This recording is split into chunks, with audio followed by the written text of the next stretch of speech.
De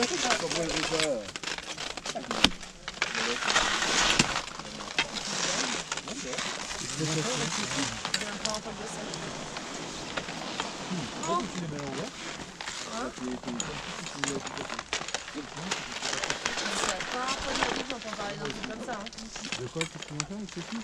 Il a un droit. Les cartes sont C'est bizarre que je l'intérieur à l'extérieur. Soit il peut le faire de côté, quoi. C'est un peu bizarre. Il y a longtemps, là, si tu fais pas attention, tu vois pas. Ouais.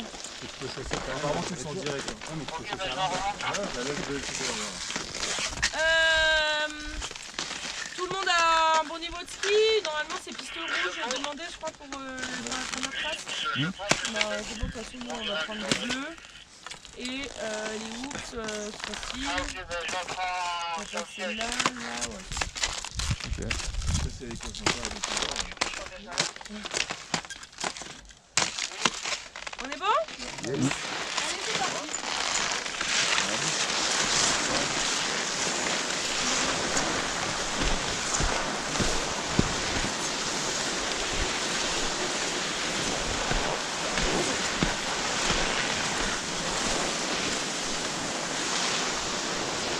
Ça sent la bouffe, ça sent bon. Ouais, c'est ce qu'on était en train de se dire. Le petit fumet là.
Fallait qu'on ouvre ça, fallait que je passe à droite et que je passe à gauche.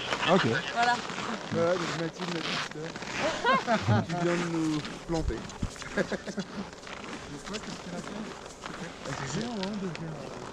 C'est génial, c'est génial. Elle a raté un petit virage. Ouais, elle a raté ses sur des pistes. Ouais, parce que le départ, il est là-haut. Ah oui, d'accord. Ah ouais, ça c'est sur le 13 là. Ouais, non, elle est propre là comme ça. Évidemment. Je t'ai vu en ralenti Ah bah là-haut.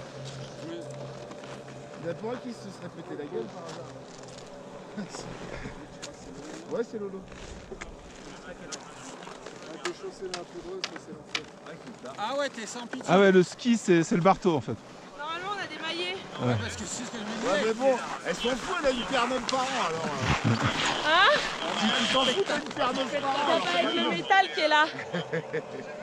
Non, mais on est bien parce C'est la petite technique, ouais. Donc voilà, donc ça c'est l'entrée des hoops. Donc nous on va descendre par là tranquillement. Le but, c'est qu'on remette propre et jolie toute la piste. Donc, s'il y a des blocs de neige au milieu de la piste, on les dégage. S'il y a des jalons qui sont penchés, ça va? S'il y a des jalons qui sont penchés, on les redresse, comme par exemple celui-là, là. Celui-là, on voit qu'il est penché. Alors, il y a deux sortes de trucs. Par exemple, on est pressé, on part sur un secours. On voit un jalon qui est penché comme ça, bon, on calcule pas. Par contre, on a un jalon qui est penché vers la pente, que quelqu'un peut venir s'embrocher dessus. On part en secours ou quoi que ce soit, on s'arrête, on le remet droit. Parce que ça peut être ultra dangereux. Ça dépend dans quel sens il est penché, mais...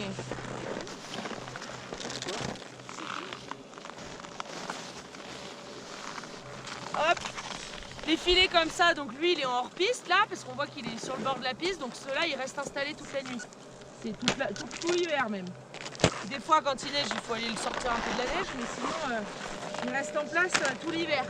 Et on essaye de laisser un maximum de choses qui peuvent rester tout l'hiver. Donc il y a pas mal de dispositifs qu'on va mettre, par exemple dans les virages sur une piste, on va le mettre juste à l'extérieur du virage.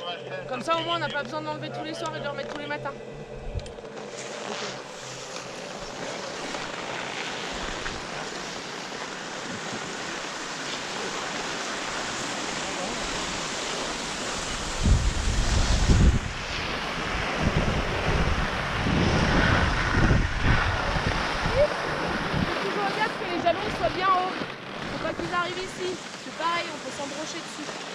Nous on fait hyper attention, on se dit que les clients ils sont capables de tout. Hein. Ouais. Voilà, on part de ce principe. Donc, du coup, à partir de là, on fait super gaffe à tout ce qui peut se passer.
J'aurais pu la laisser comme elle était, mais c'est plus joli si c'est bien tendu. Donc on essaye de planter les cannes bien droites.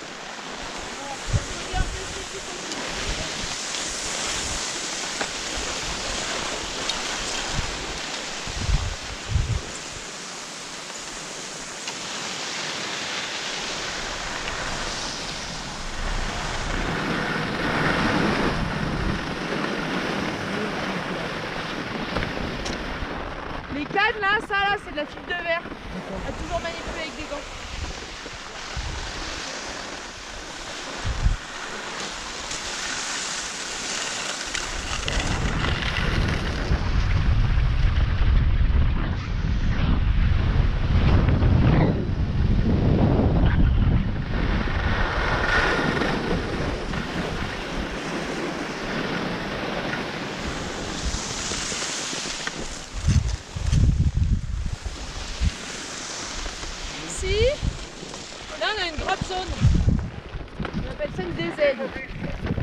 Z pour Drop Zone, c'est une dépose d'hélicoptères. Donc nous, on est dans une station qui est tout en longueur. Donc par exemple, on n'a pas beaucoup de... Enfin voilà quoi, comme toutes les rues mènent à Rome ici quoi. Le 2 ça fait 2 km de large. Et par contre, enfin voilà quoi, c'est vraiment tout en long et ça va haut. Donc par exemple, on a un secours à 3002 là, ici. La personne, on va l'amener ici et elle va être, c'est l'hélicoptère qui va venir la chercher. C'est un hélicoptère qui s'occupe de faire taxi. C'est pas médicalisé. Il y a juste un conducteur de l'hélicoptère, enfin un pilote et un mécano. Et ça veut pas du tout dire qu'il y a un signe de gravité. Rien à voir. C'est vraiment juste un taxi pour nous. Parce que clairement, les pisteurs, s'ils devaient descendre tous leurs blessés jusqu'en bas de la station, s'il y a imaginons qu'il y ait 3 blessés en même temps, ça nous fait 6 pisteurs en moins sur une équipe de 8. Ça veut dire que pendant 1h30, ils sont plus que 2 là-haut. Ouais. Donc du coup, nous, on a vraiment l'hélicoptère qui s'occupe de nous faire tous les trajets jusqu'à la station des blessés. Voilà. Vous avez un nombre obligatoire minimum de pisteurs ou pas? Je crois pas. Je crois que c'est à... Je crois que c'est... Non. Parce que tu te dis, tu sais, quand tu fais des sorties de groupe, des conneries, hop, en fonction du nombre de personnes, tu as une obligation à un minimum de sécurité. Bah, même quand tu reçois dans un établissement, tu fais un concert ou quoi. Ouais. Et là, sur les pistes, non quoi. Non. Moi, je pense qu'à mon avis, déjà, il faut que tu aies un pisteur par piste. Parce que juste pour les ouvertures et les fermetures, il faut que tu en aies un sur chaque piste. Et après, c'est du plus, plus, nous, ça varie quoi. Il y a des années où on a énormément de secours, par exemple à 3002 ou au Diable. Et dans ce cas-là, on va renforcer les équipes à 3002 ou au Diable. Pendant les vacances de février, on renforce un peu. On a des pisteurs qui viennent bosser que pour les vacances de février, par exemple. D'accord. Mais après, de là à qu'ils nous disent... Il n'y a pas de réglementation, c'est juste... Je crois pas, mais c'est surtout qu'en plus c'est tellement aléatoire. En fait, sur une semaine de beau temps, tu vas avoir personne. Sur une semaine de mauvais temps, pardon, tu vas avoir personne. Et puis un jour, il va faire beau, tu vas être 25 000 personnes sur le domaine, quoi. Et puis le lendemain, il va neiger et ils seront 4000, tu vois. Donc en fait... Ouais, bon, prévoir juste déjà le minimum sûr, c'est un par piste, et puis après... Mais je demanderai ça, parce que j'avoue que ça attise ma curiosité, de savoir s'il y a un truc comme ça, Je crois pas. Ensuite, qu'est-ce que je peux vous montrer ici? Tac, qu'est-ce qu'on voit? Pas grand-chose.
là où ça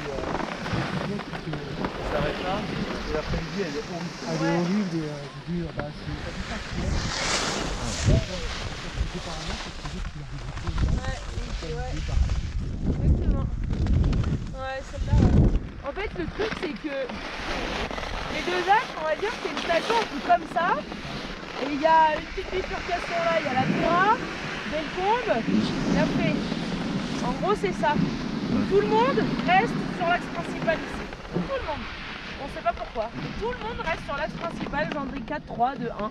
Alors que clairement, c'est les pistes qui se dégradent le plus. C'est là où il y a le plus de monde. Enfin, c'est là où c'est le moins agréable à skier, quoi. Et en fait, il y a plein de bifurcations sur les côtés. Il faut vraiment pas hésiter à aller sur les côtés parce que les Gendry 4, 3, 2, 1, là, c'est inintéressant au possible, quoi. Enfin, à chaque fois, c'est blindé de monde. Il y a beaucoup de comportements à risque. Les pistes se détériorent très vite. Voilà. Donc vraiment, n'hésitez pas à aller vraiment sur les côtés, quoi. Voilà. Et là, on est bien arrêté exactement où il faut pas. Ouais, voilà, c'est ça. On est à ouvrir. Je voulais juste vous montrer là-haut, là. Ça, là, la plateforme métallique que vous voyez, c'est ça, les Catex et Gardex. Donc ça, en fait, on voit pas, mais il y a un câble qui part à droite et qui s'arrête dans le caillou, là-bas. Et en fait, dessus, tu viens mettre tes perches.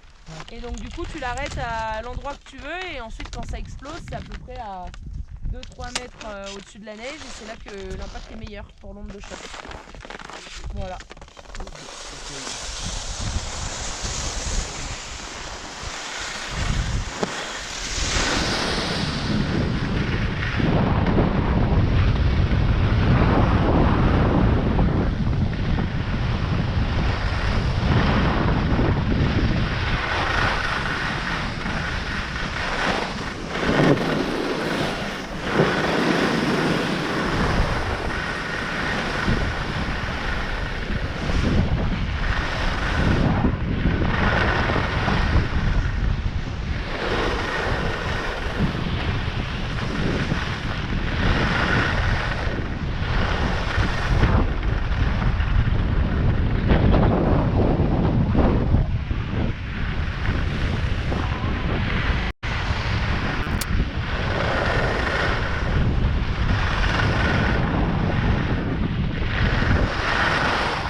Ça c'est les Gazex.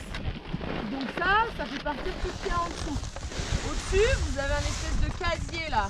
Et ben dedans il y a toutes les bonbonnes de gaz. Voilà.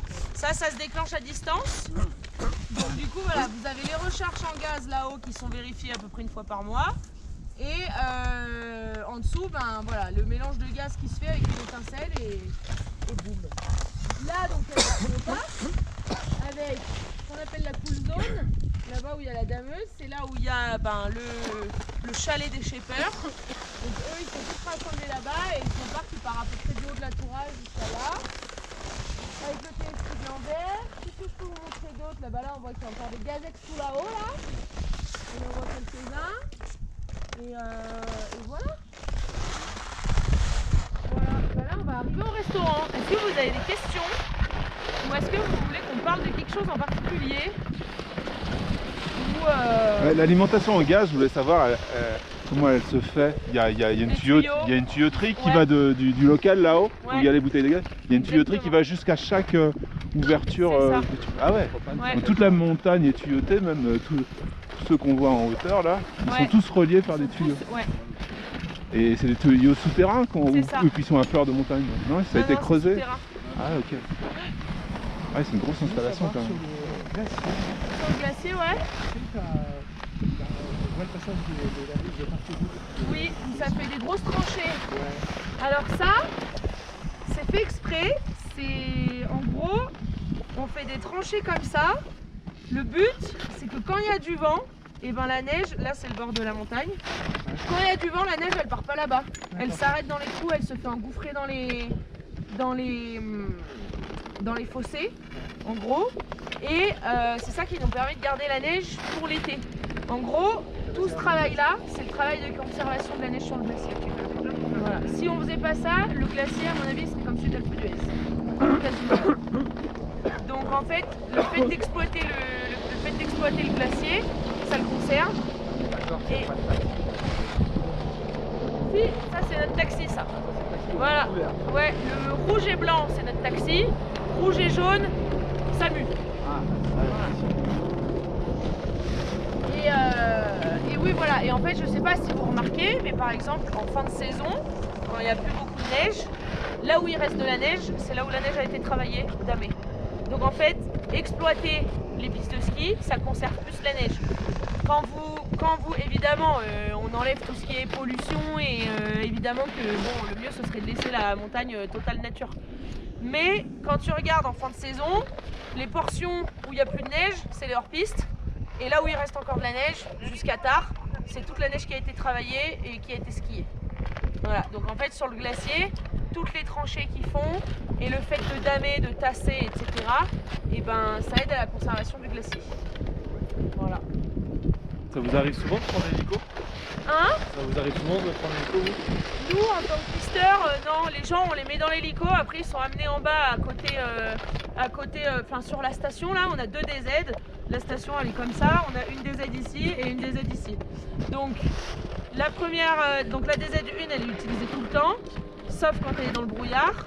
Et l'hélico, paf, il part d'ici, il descend les gens ici, il y a une ambulance qui vient les chercher directement à l'arrivée de l'hélicoptère et qui les emmène au cabinet médical qui est par là.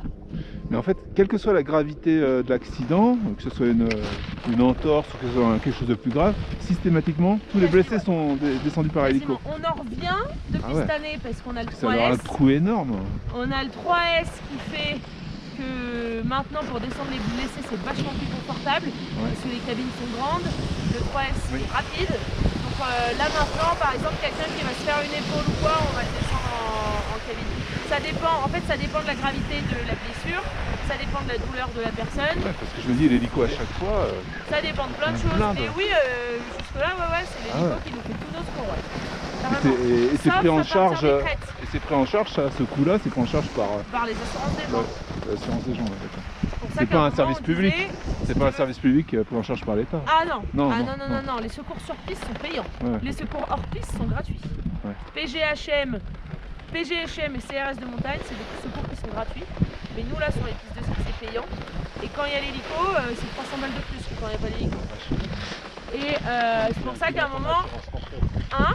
C'est inclus dans ton assurance forfait quand tu la prends. Exactement. Ouais, c'est pour ça qu'à un moment, il y en a qui se marraient en disant tu veux faire un tour d'hélicoptère gratuit, tu vas sur le glacier des 2 Alpes, tu prends ton assurance à 3,50 €, tu t'assois par terre et tu dis que t'as mal au genou. Ouais, hop, t'as le droit à 1 minute. T'as le droit à 1 minute pour l'hélico gratos. Donc du coup... Ouais, tu monopolises l'hélico pour des gens qui en ont besoin. Aujourd'hui, puis même il y a eu un peu des abus et tout, donc du coup, aujourd'hui, nous on essaie de tout faire passer avec le 3S. Et l'hélicoptère, on l'utilise vraiment, on essaie de l'utiliser de moins en moins, mais il y a des gens, voilà, quand ils sont hyper souffrants, qu'ils ont l'épaule luxée, tu sais qu'il ne faut pas attendre une demi-heure avant de la remettre en place. Ouais. Donc là, t'as pas de l'hélico direct, quoi. Voilà. Est-ce que vous avez d'autres questions? Très bien. On est bon, on va prendre le petit-déj? Ah ouais, c'est Eh bah avec plaisir. Et bah allez, direction le petit-déj alors.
S'il vous plaît.